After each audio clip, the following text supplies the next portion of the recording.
After taking the eco footprint quiz, I was shocked at how unsustainably I live my life. The results said that if everyone lived like me, we would need 5.5 Earths to support everyone's lifestyle. My biggest footprint is my food intake. I don't buy a lot of food from farmers markets, which means a lot of the food I eat is shipped from elsewhere. This means that lots of carbon fuel was burned into the atmosphere just shipping the various foreign goods I eat into grocery stores. A great example of this would be bananas, which are not in season in Virginia because they don't grow here. Also, my family and I both eat out a lot at restaurants, even when we have a completely full fridge. It's a very wasteful habit because the food we bought from the grocery store could go bad while we're eating an excessive amount of food at a restaurant. My food footprint is 10 acres more than the national average, which makes me gluttonous compared to the rest of the world. The way I felt about my score was a mixture of gratitude for being able to live a life of luxury, but also disappointment that I am living so wastefully. One of the results that surprised me the most was how small my carbon footprint was compared to the national average. I believe that I end up traveling a lot using tons of fossil fuels just based on my transportation needs from going back and forth from my house in Arlington to George Mason in Fairfax. I also go on a lot of road trips up to New York and the Carolinas each year, which puts at least 1,500 miles on my car. It's just astonishing to me that the amount of transportation I use pales in comparison to the national average. I believe that transportation is one of the footprints that I had the least control over because of the far distances I have to travel in order to meet the obligations I have as a student. It's extremely unrealistic for me to bike or bus out to Fairfax from Arlington because I'd be late or absent to all my classes. Although there are many factors I can't control, there are a lot of small habit changes I can control which would reduce my impact. I do meatless Mondays and flush the toilet less. I use a water bottle instead of buying plastic water bottles, which reduces the amount of plastic waste. I feel like these three actions have significantly reduced my ecological footprint, and it would significantly help all of us if everyone made these minor adjustments to their lifestyle. All these environmental impacts from my daily habits is what is known as my ecological footprint.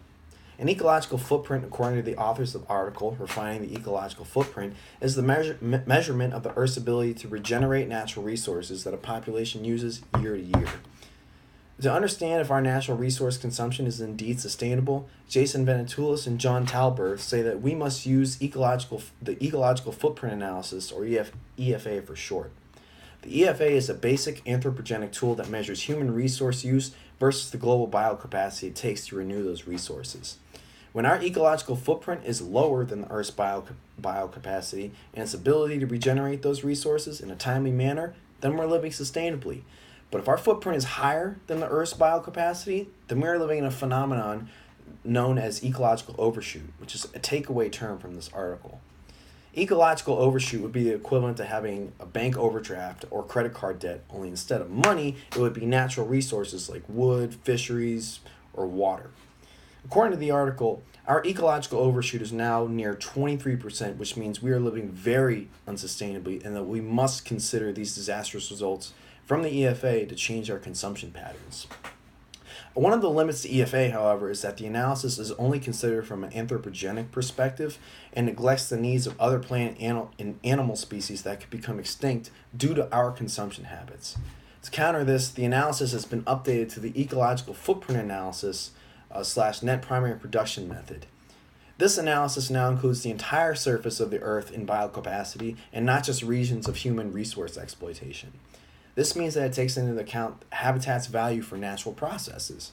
An example of this would be making the Amazon rainforest completely off limits to loggers and other companies to preserve its biodiversity and its ability to soak in carbon dioxide from the atmosphere.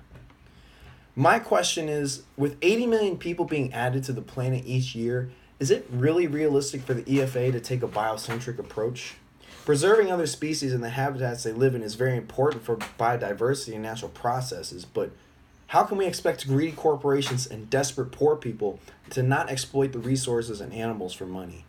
I believe that we in developed countries must begin changing our consumption patterns by eating less meat, buying less products, and driving less, while poorer countries must find ways to slow population growth before any of us can really consider the safety of other species in these habitats. Because if we continue living in this 23% ecological overshoot, it is inevitable that those ecosystems will be destroyed for profit,